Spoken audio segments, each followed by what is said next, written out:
So we farm a 3-acre farm on in Rosendale.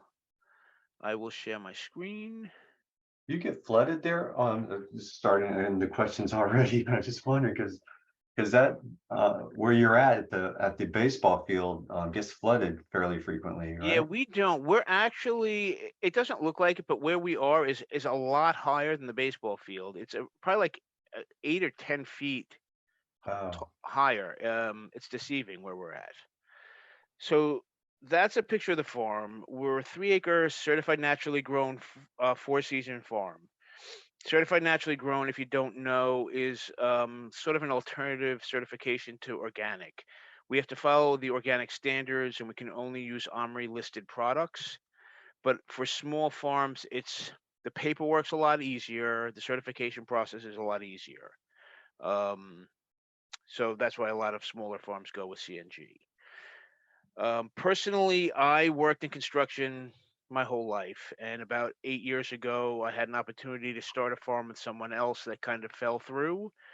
And my wife pushed me to not go back into construction, but to start our own farm. But we didn't have land. It was a whole process. We started with literally nothing and had to find property, and it was kind of crazy. So what you see on the screen is the farm nowadays. We have another acre we rent in another place. But the first year we were just on that plot that's surrounded in red. It's about a fifth of an acre, and we started the Rosendale Farmers Market growing just out of that. And I was still working construction at the time. And the following year, we this area that's surrounded in red now was covered in trees, and we ended up is my in-laws' property. It's not my property, I should mention. And they wanted me to use the property because it wasn't being used. They were just taking care of it. So we ended up cutting down the trees. It wasn't like a forest. It was like sycamores and catalpas basically, and some cedars. Um, so the second year we decided to cut this piece down, dig out the stumps, and then we started turning over the soil. Um, that's kind of what it looked like beforehand. Um, and after the trees were down, it's sort of the same area. You can see that that was our first tunnel, but that's really where our main field is right now. When I think about what we kind of went through, it was a little. If I knew what it would take to get to where I am now, I don't know if I ever would have done it. But so we've been here for 8 seasons. Last season we added another acre, like I said, at Stone Mountain, and it's a different type of soil at Stone Mountain.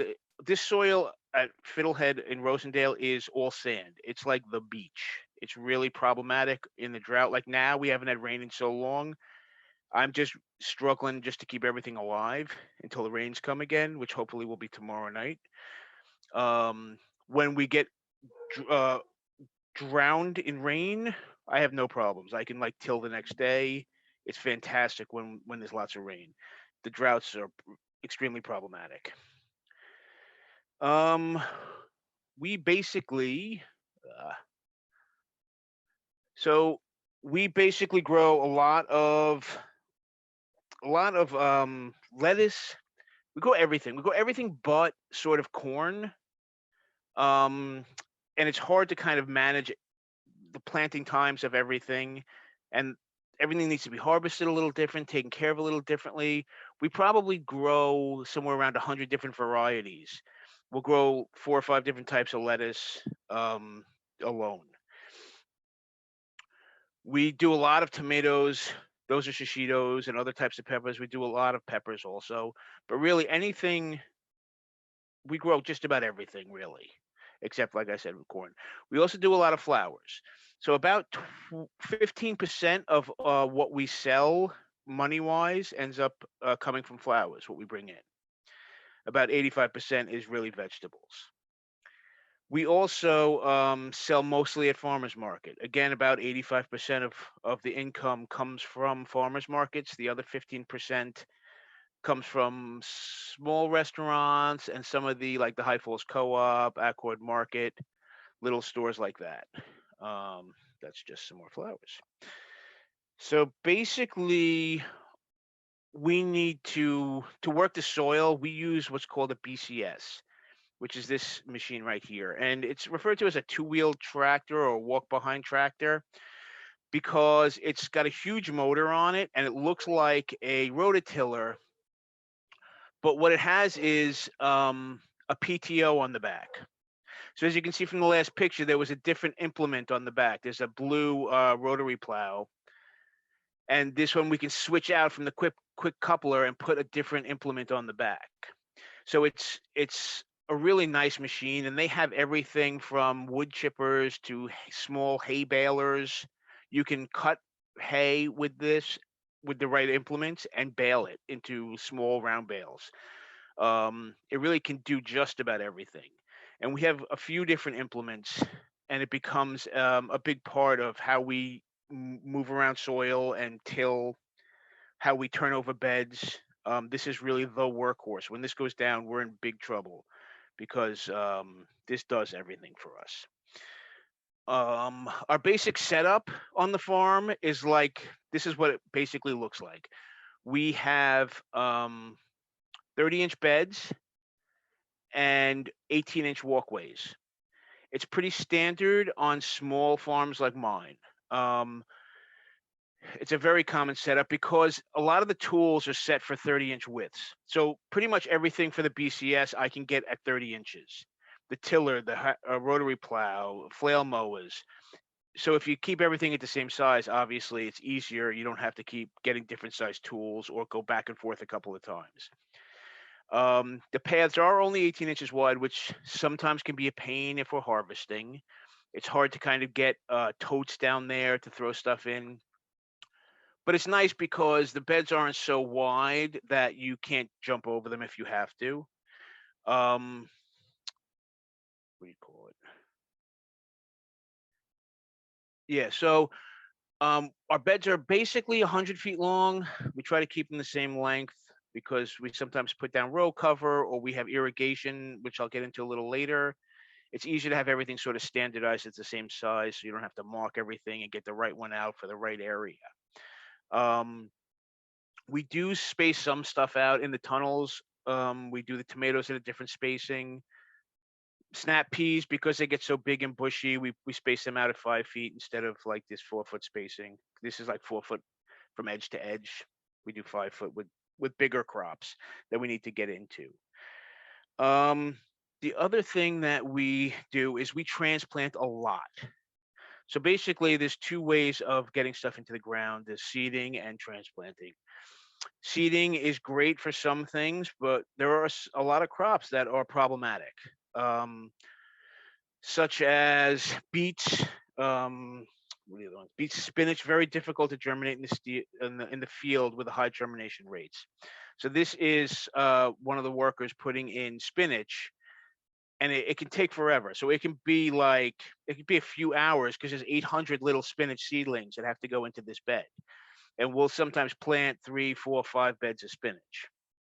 It ends up being a huge labor drain, which this year we've kind of addressed with a different tool that I'll get into in a bit. Um, we do seed, but we're seeding, like I said, less and less. We probably grow somewhere around 100 to 130,000 different seedlings to transplant out a year. Um, and up until this year, it was all done by hand. They were all grown in plastic trays. The trays had to be popped out. You had to pop the little seedling out with the little clump of dirt attached to it and put it in the ground over 100,000 times. Um, Direct seeding, the problems are, like I said, is germination. Some things you have to direct seed, basically, like carrots, you can't transplant.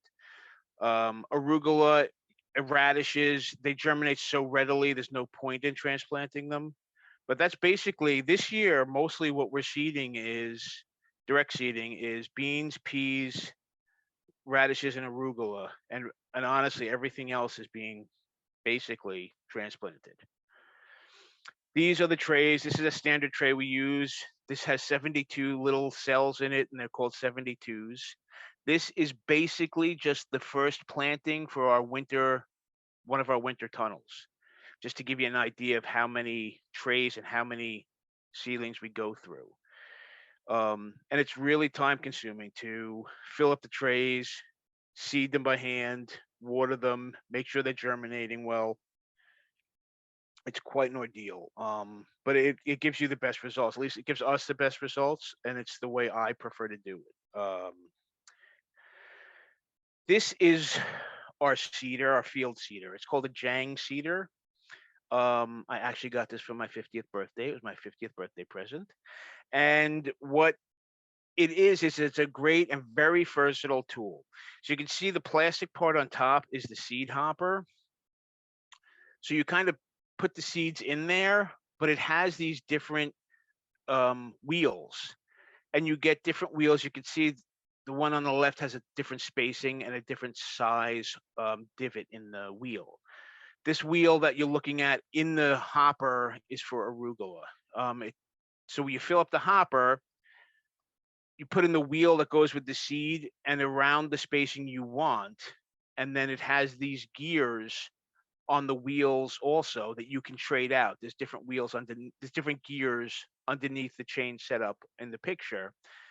And depending on what size spacing you wanted to drop the seeds at, you change the gears so that it all matches what you want. And altogether, it ends up becoming a really nice tool because you can, let me go back. You just walk down the beds with this thing, and as fast as you can walk, it's dropping seeds. So in a few minutes, like I seeded radishes today, and I did about 400 linear feet of radishes in maybe 3 minutes because it's really as fast as you can walk.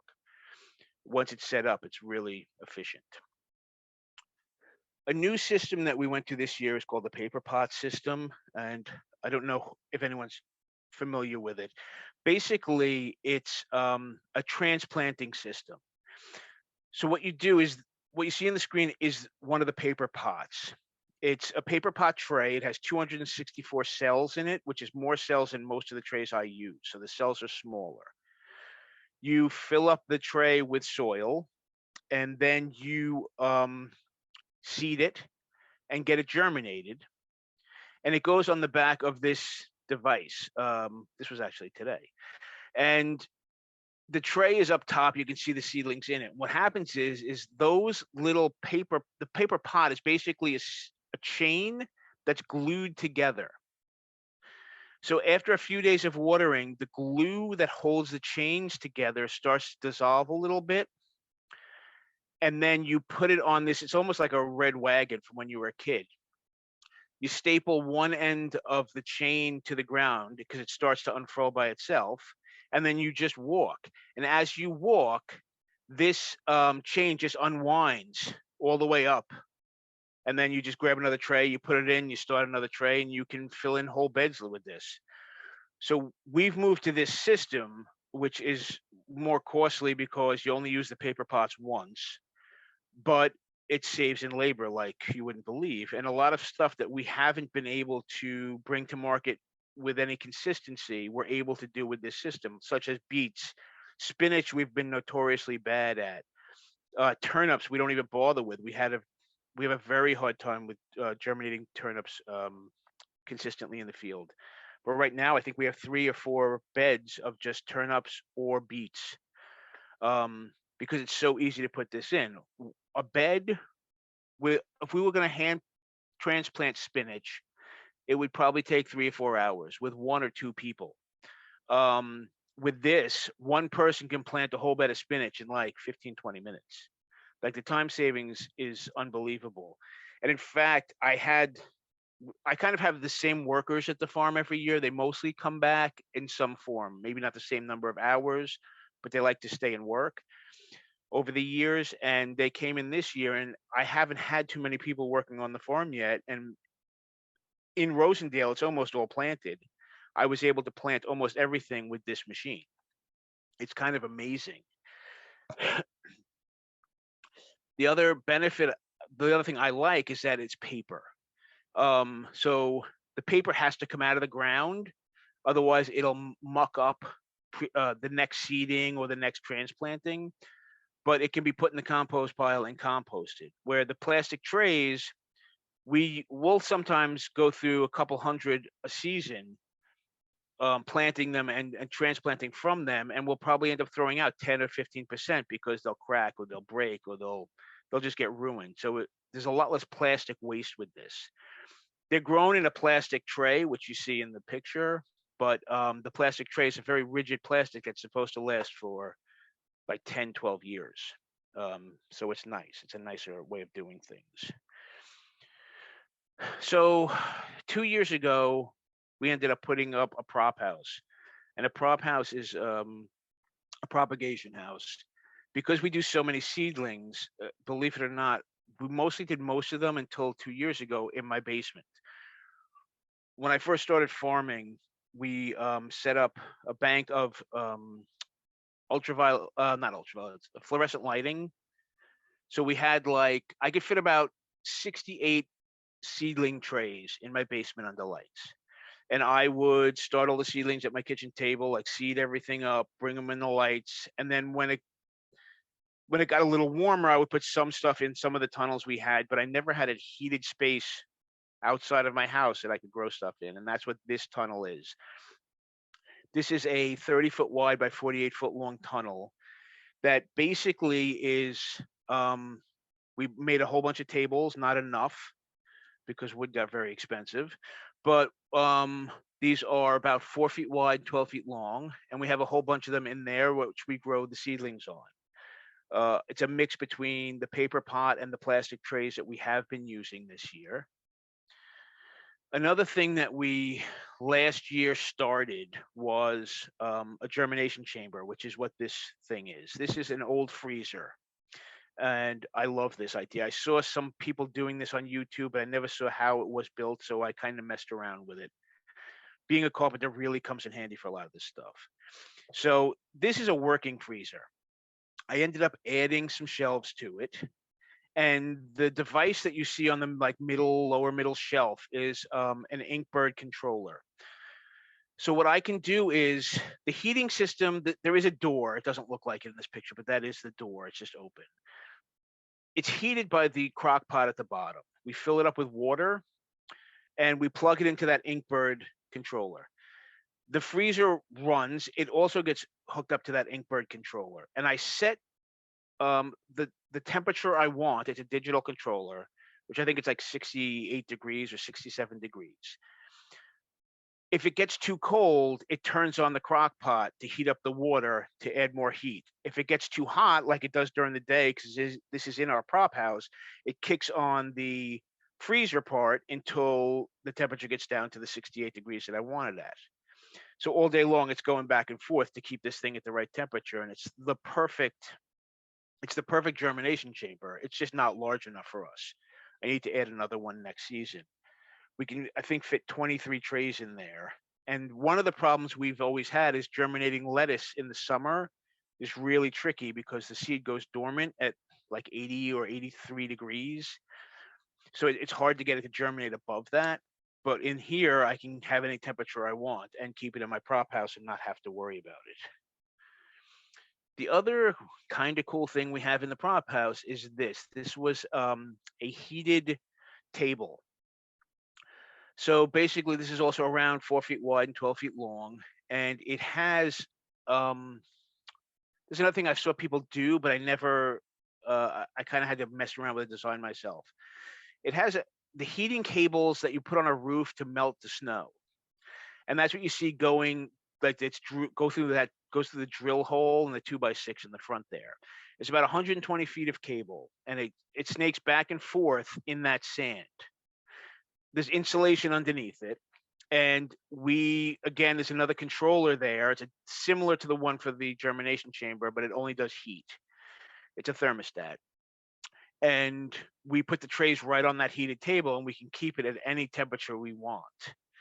So this works out really well, and I want to make a couple of more of these because rather than in the early spring heating up like our um, whole tunnel with propane, we can just keep the seedlings on this table, and then at night, if it gets too cold, we cover it with fabric row cover, and it keeps the temperature at whatever temperature we want in there. It's like a little greenhouse on the table, and it's really fantastic. Um, so irrigation, it's hard to actually show our irrigation system, but we use these things called wobblers, and it's basically we have a bunch of orchard tubing, it's called, that runs down each 100-foot length, and you can puncture little holes in it and put a little like grommet in the hole that you punctured, and then you can stick one of these hoses from the wobbler into it.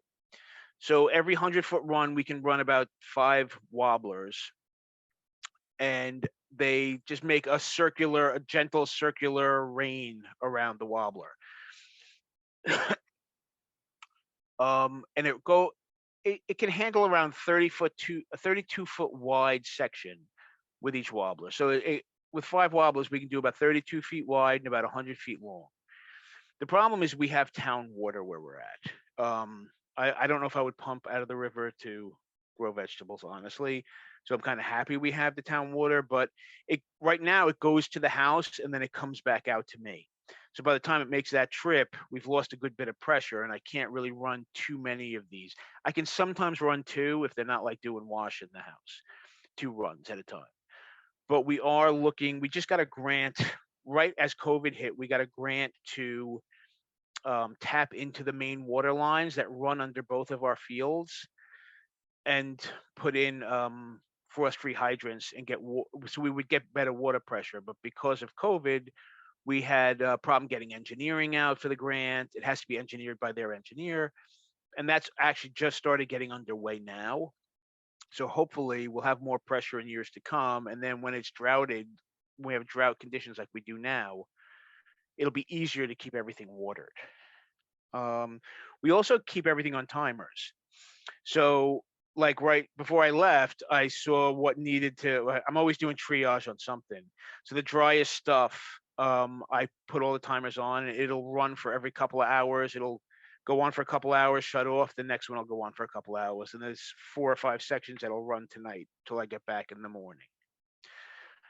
The only other irrigation we use is drip tape, and we only use that in the tunnels themselves, and really only for tomatoes. But I'll talk a little bit more about that in a bit. The problem with the drip, it's a nice system, but drip tape doesn't last that long, and I got sick of kind of throwing out a pickup truck full of plastic every spring because last year's was sprouting holes and wasn't useful anymore. All right, so weeding on the farm is kind of everything, and we're constantly tweaking our weeding systems. And this is something we use a lot. It's a wheel hoe, and it seems ridiculous and old fashioned, but it works really well. And you can see it has teeth behind the wheels, but there are other things that you can add on to it. You can add like a little plow thing, stirrup hoe, and a few other sort of weeding implements. You can set the spacing to anything up to, I think it's like 11 inches wide. Um, we use the teeth a lot. And because it's 2 wheels, like I can set the teeth up and run over the row of this is probably lacinato kale. So I can run 1 wheel on each side of the lacinato kale, and the teeth will run right behind it and weed and push soil up onto the lacinato. It's a great tool and it's very versatile. I'm actually gonna have to get another one, I think, because we use it so often. That's just a back view, and that's the teeth. And you can see the path on the right. I just went over it with the wheel hoe. I spend a lot of time with this thing. It's my best friend at the farm. Another one we use is the stirrup hoe, which is this guy here.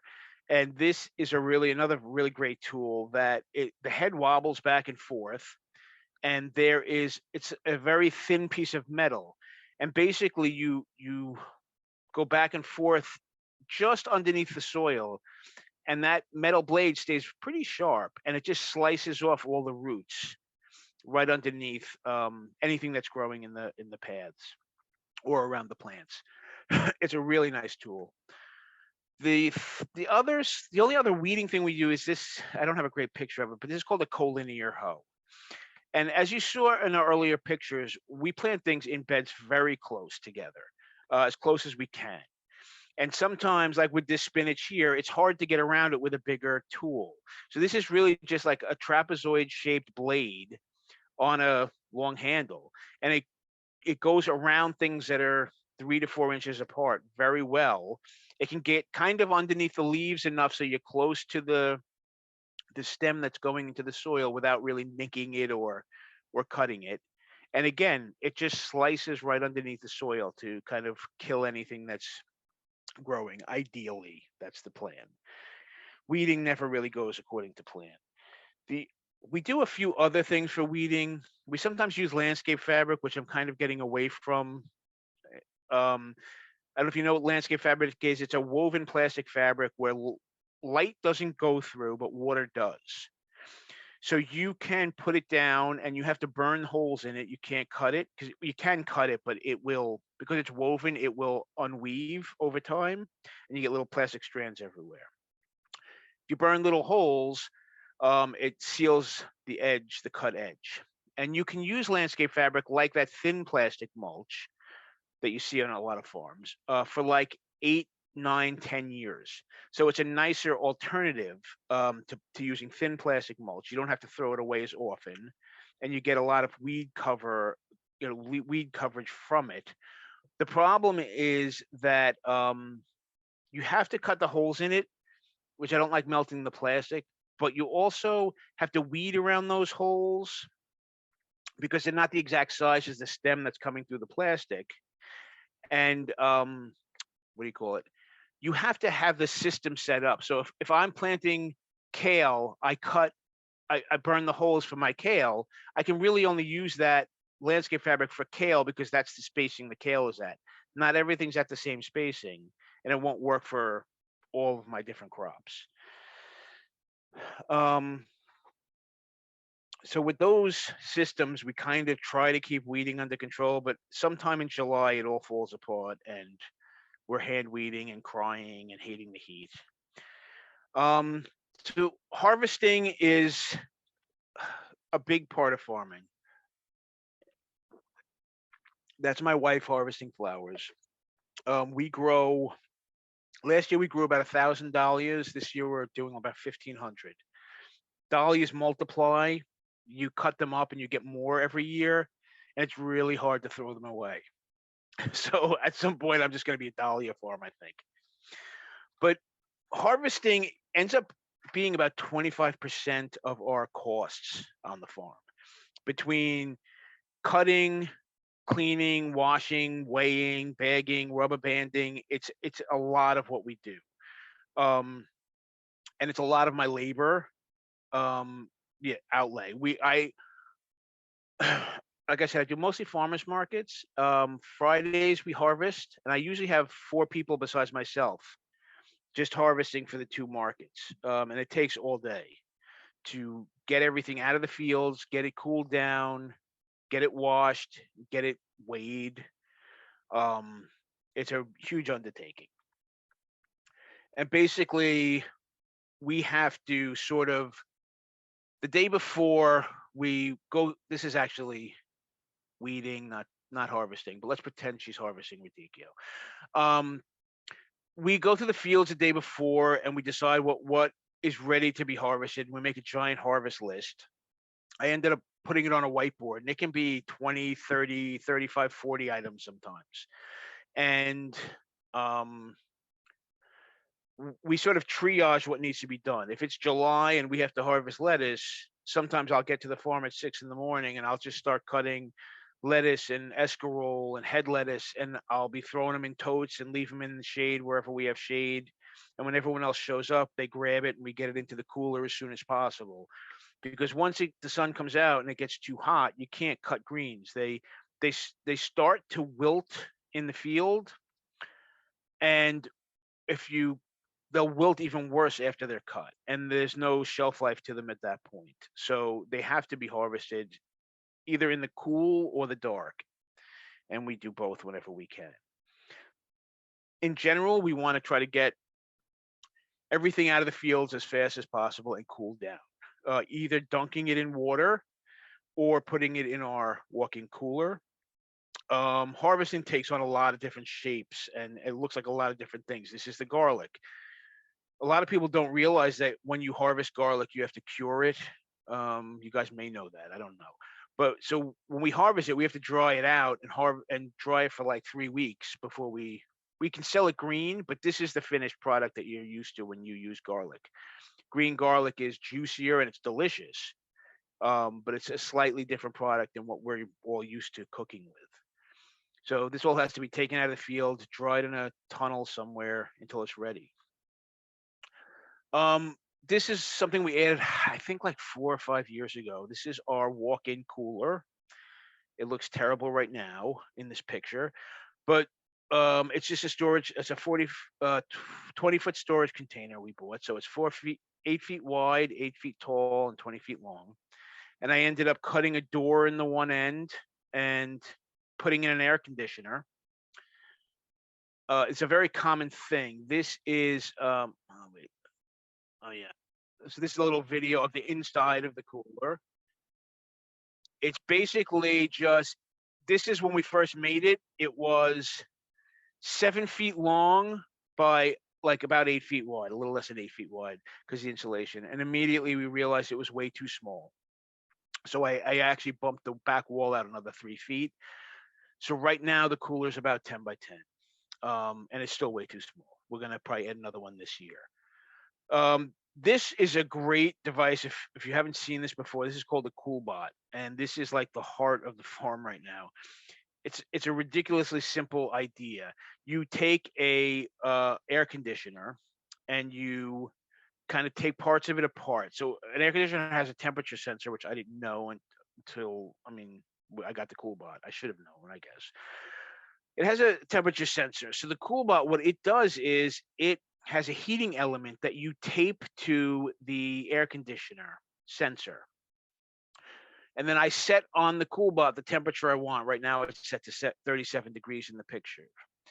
If the room gets below 37 degrees, it heats up the heating element and it tells the air conditioner that it's hotter than it really is. So it kicks back on. So the air conditioner never thinks it's getting below like 62 degrees because that's the lowest they run, when in fact it's running thinking it's hotter all the time. And there's a little thermometer on the CoolBot, and when it senses that it's at the right temperature, it shuts the little heating element off, and then the air conditioner doesn't run anymore. It's a great device. Um, uh, Normally, a chiller unit would cost $3,000 to $5,000. This setup is like under $1,000. Um, Almost all the small. Yes. Sorry to interrupt, but did you invent these things? The heated table and the freezer and the No, I haven't invented anything. So, like I always say, the CoolBot is they made that at what's the CSA in New Paltz? Huguenot Street. The guy from Huguenot Street long ago, I forget his name. They invented the CoolBot. They were actually the people who first came up with this. But the other items I've seen other people do, and I say like my special talent in farming is to know who has the best ideas and which ideas are worth stealing. So I kind of figured out how to build these things, but the ideas came from other people. And the CoolBot system here is all this is on the website how to do this of CoolBot. Yeah. So this cooler is fantastic. We end up putting stuff in totes and storing stuff in here. The interesting part is during the winter, we still have the cooling part, but I have to add a little space heater in here because if the temperature drops, it'll freeze everything obviously in here. So we have a little space heater that works on another Inkbird temperature controller. When it gets too cold, it kicks on the heat. So, because we store potatoes and carrots and onions all winter long in this cooler, and we don't want them to freeze, and it works fantastically, which is why we're putting another one in hopefully this fall. This is our wash pack. So this is now a better picture of what that storage container looks like. I ended up building a little roof around it in the deck, and this is where we end up washing everything and packing and weighing. Again, like, it's my curse, and I think a lot of people go through this. As soon as I built it, it was way too small. I thought it was gonna be the right size. It works out very well, but 4 people is about the most that can be in there at one time. The heart of this system, as you can see, is that black tote, and what that is it's a 100-gallon tank, and it has a PVC sort of figure eight in it, as a figure eight was kind of with square, um, like a square figure eight, not a rounded one, because it's PVC. In there, it has a lot of holes drilled into it, and the PVC pipe that comes out is attached to the figure eight and a jacuzzi pump up top. So we fill up that tank with water with the PVC hooked up, and then I just flip a switch, and the jacuzzi pump blows air through the PVC and out all those little holes, and that starts bubbling and it cleans all the greens.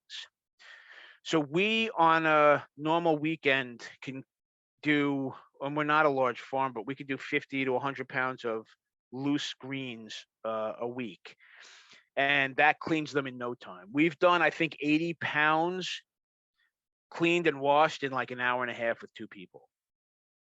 After it comes out of there, what we do is, you see there's a washing machine next to it with a orange tote on it, an orange bucket.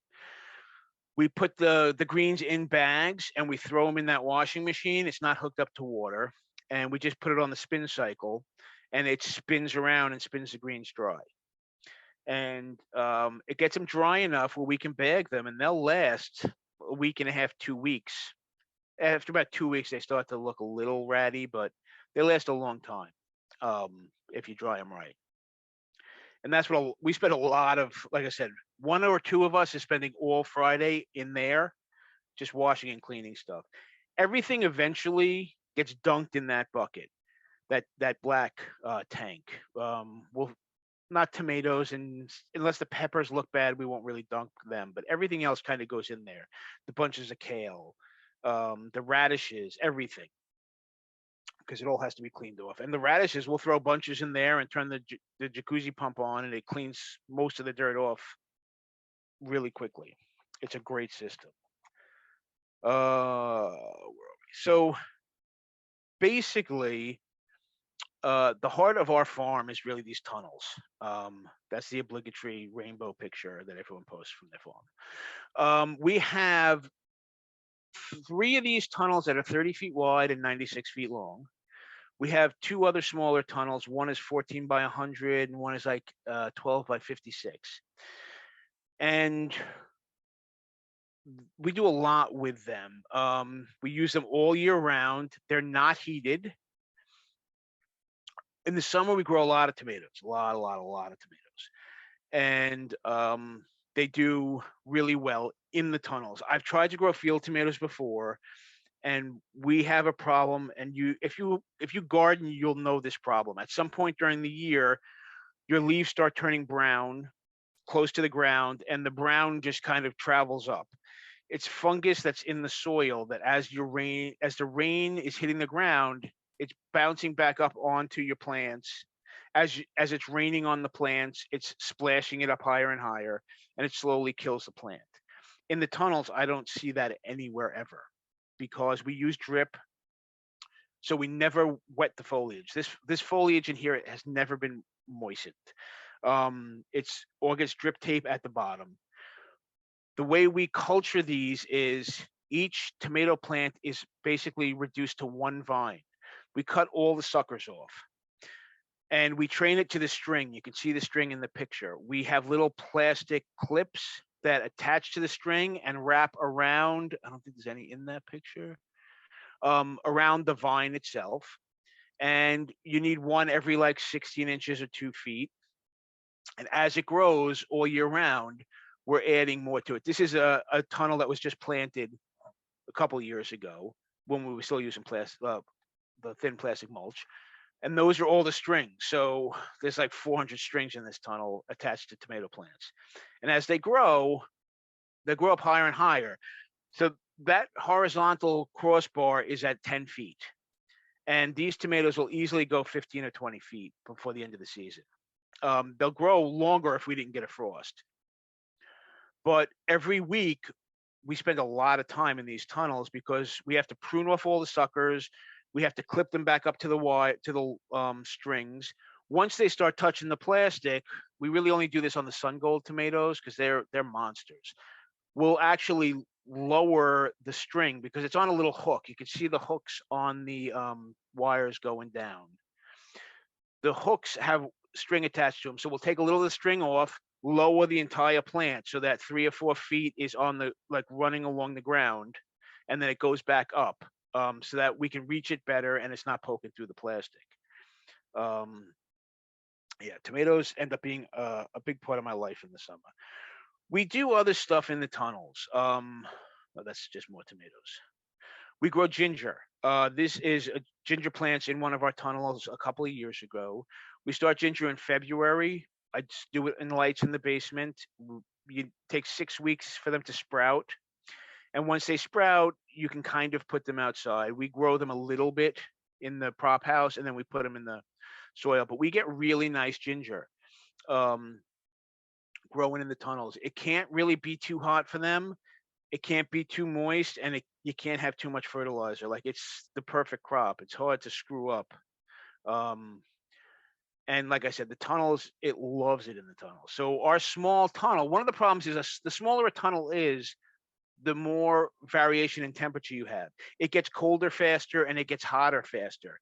So with our small tunnels, if I'm not paying attention and I don't open up the sides because the sides all roll up, I can cook everything in there without realizing it. It doesn't take long for it to get too hot in there. With ginger, that's not a problem. I really don't even think about it anymore. Celery, this is me and my proud celery. There's another thing we grow in the tunnels, which I wouldn't think grows really well in tunnels, but it does. We grow gigantic celery in those tunnels. It's one of my favorite crops. We've also tried peanuts in the tunnels.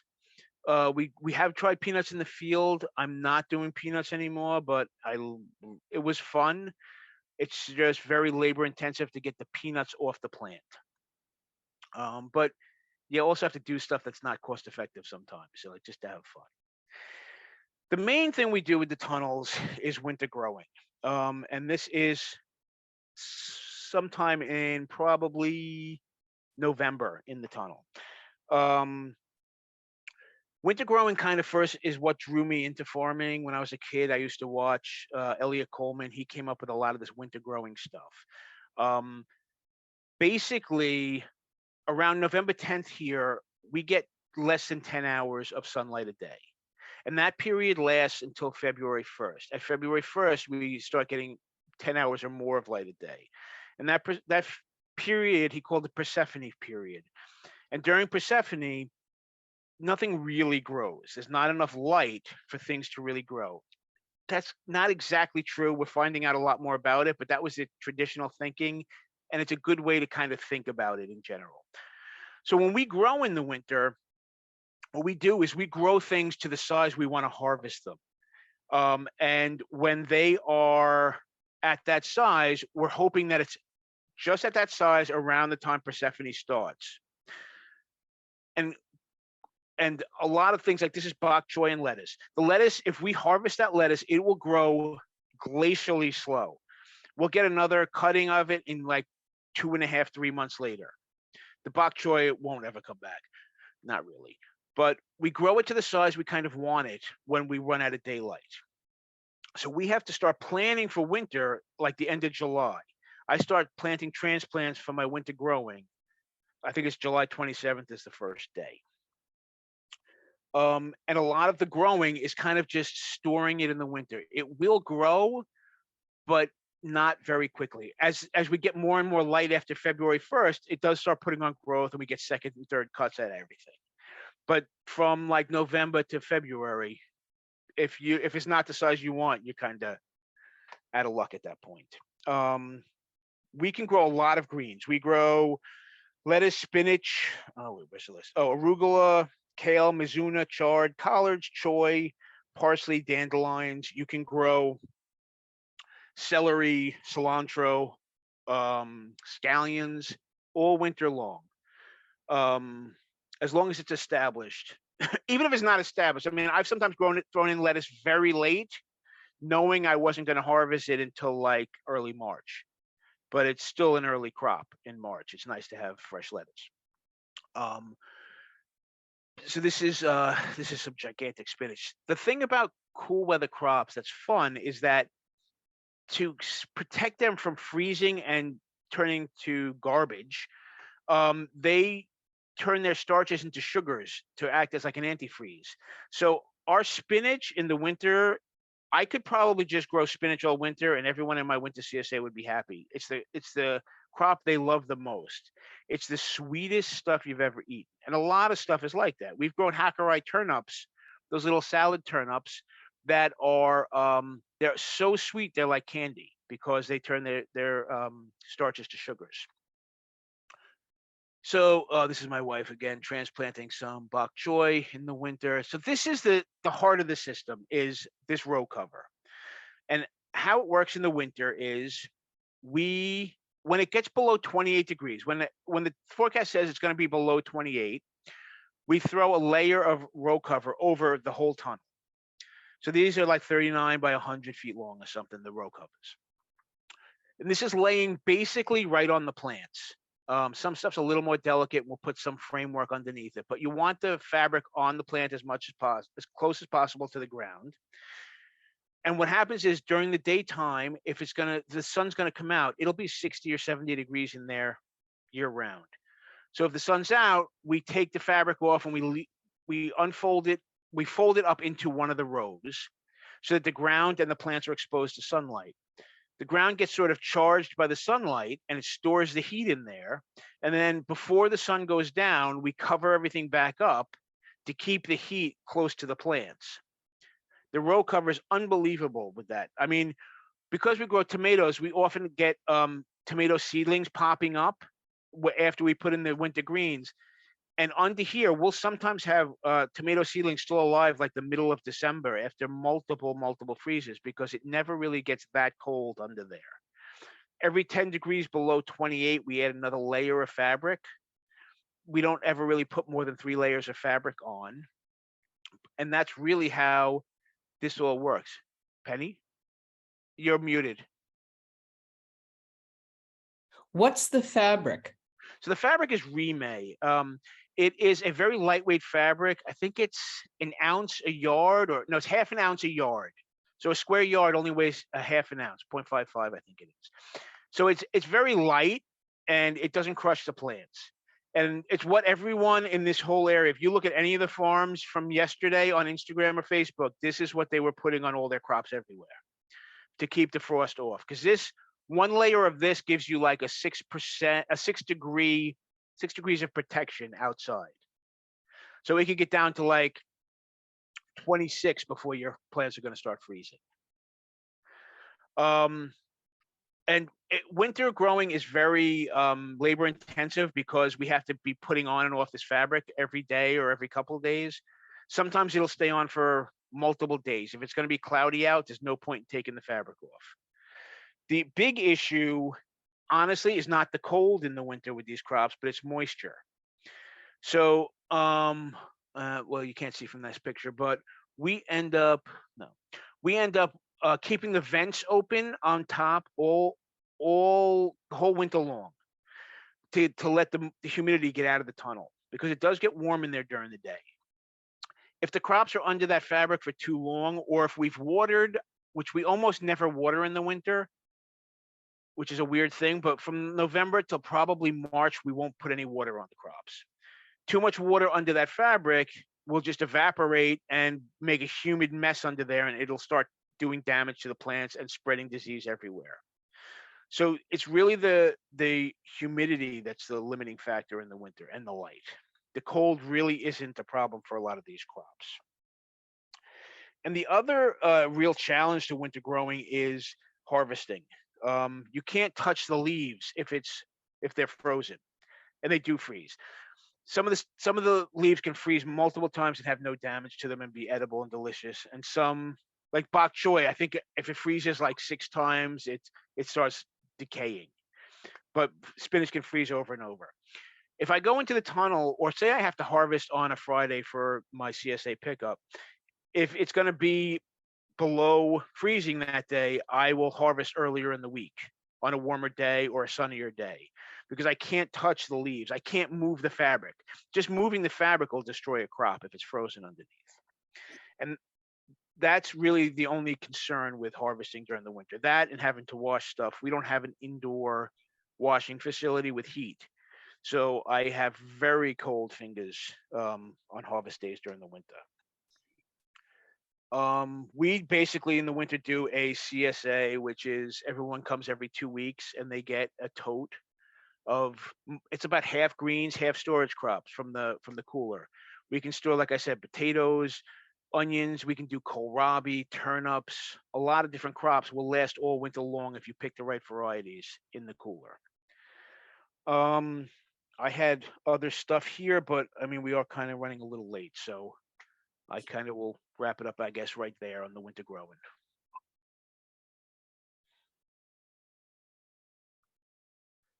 Wow, that was very interesting. Um, Thank you. we can take some questions here. I just wonder, I'll start with one. Um, do you make any money at this? Uh, Well, we actually do pretty well, and you can do very well on a small farm. Um, my limiting factor was my experience before I started. I wish I had worked on other farms for a couple of years because there was so much I needed to learn the hard way and make mistakes with that if I worked on other farms, I wouldn't have had to do that, and I would have made money quicker. We make enough to invest and upgrade every year, and I draw a pittance as a salary, more or less. It's somewhat embarrassing. If I figured it out by the hour, it would probably be like 15 cents an hour, but I make above minimum wage for a 40-hour week. But the farm is growing and I'm happy with the trajectory of our income.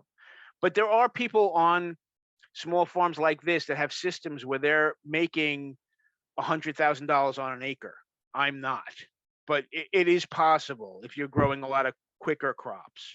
It can be lucrative. Um, yeah, can I ask you about some crops I didn't see? Sure.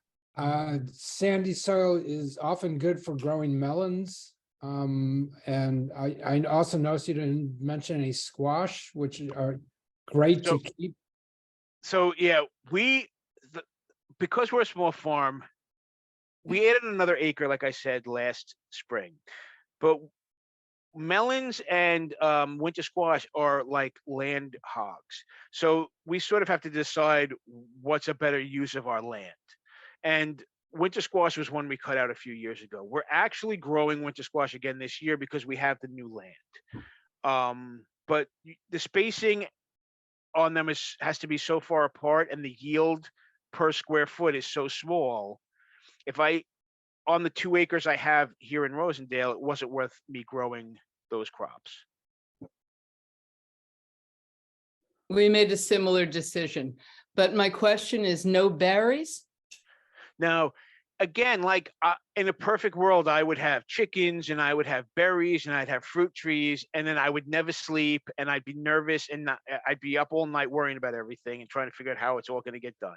So I love the idea of berries and animals, but I'm starting to learn to say no to stuff after 53 years, and that's where I'm drawing the line. How do you spell remay? REMAY. Okay, and what was the second tool that you used to cut the roots of weeds? The scuttle hoe Yes, or stirrup hoe. Either It- one. It's one of called. them was a collinear Collinear hoe. collinear hoe. If you go to Johnny's Selected Seeds, they have a lot of these small farm tools, and that's where I get a lot of my stuff from.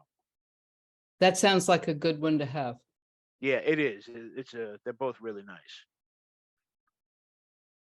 Easier on your back. Yeah, well, it's nothing. It all gets to you back eventually. Okay.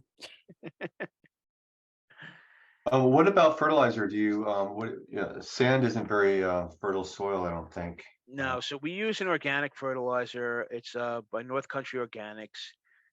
They make some of the best organic fertilizers around. I've actually turned on a lot of the.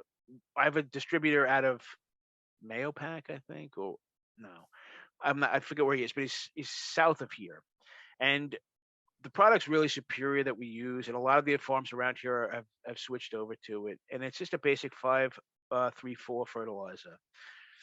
Fertilizing's a whole. I could do a whole nother talk on fertilizer, but that's basically what we do. We, like I said, everything's sort of 100-foot bed, so I have a whole spreadsheet. And again, I didn't get into it, but I'm a spreadsheet fanatic. Everything's on spreadsheets for me. All my planting, all my fertilizer, everything. So if I'm planting arugula, I have a spreadsheet that tells me how many pounds of that fertilizer goes into that bed. So we kind of tailor our fertilizer usage for the crop we're using in that 100-foot bed. Hmm. But in the tunnels, it's a little different because everything's different in the tunnels. We use a lot more fert in the tunnels. You have a lot less insects in the tunnels too? No problem? So we have hornworms. We were until this year in no spray farms. This year, that's not going to happen because last couple of years we've been battling hornworms, and if you haven't seen hornworms, there they are. So that's a hornworm. They're pretty. They are, but they're horrible. And last year, out of one tunnel that had 4 rows of tomatoes, we pulled 1,000 of those off. We stopped counting at 1,000. They decimated the crop in there. And the other 2 tunnels, there was hardly any. They were very easy to manage by hand picking. Tomatoes that just look perfect. What do they turn into? They turn into lunar moths. That's why he does it in the tunnels. Yeah, they're beautiful. They're beautiful moths, but they're voracious eaters. Like you can see them, you can watch the path they took up the tomato plant because Yeah. they eat everything: the greens, the stems, the tomatoes, and they can. If you don't pay attention for 2 days, and that's what happened. They must have come in on like Thursday. They must have hatched, and then we harvested for the weekend, and I came back on Monday, and my tomato tunnel it was like someone hit it with a blowtorch. There was hardly any foliage and no fruit left. They're Well, I horrible. love your photo of the ginger. I'd love to catch that in season. When is that? When is the ginger season? So we have to get it out before the frost. So generally we start harvesting like the end of September, and we'll have that pretty much until the frost or a little after at the markets every week. This year we grew a lot. I'm actually going to get rid of that hornworm because they make me crazy just looking at it. Ginger is so wonderful. Yeah. Bob, I have a lot of trouble growing cilantro because it goes to seed Yeah. almost immediately. And the seeds are nice. They're a pain in the neck to pick, but we've tried planting it cyclically, and it doesn't seem to I don't know. Do you have a solution? So last year we ended up having cilantro like all year. Like we were the cilantro kings. I had no basil, but I had tons of cilantro like in the heat of the summer. And what happened is I put it in a corner, and I didn't realize I left a timer on that run of irrigation. So every morning before I got there, it was running for like an hour and a half and watering that whole area. And that kept the cilantro going. So if you can water, I would suggest with a timer once or twice a day to cool it down and make sure it has plenty of moisture. We got like 2 or 3 cuttings out of it in July. Like it was, people couldn't believe, I couldn't believe it. And it was just a fluke. But repeated watering will really be helpful. Thanks a lot, Bob. It was a great presentation. Thank you. And Thanks for thanks having me. everybody for tuning in.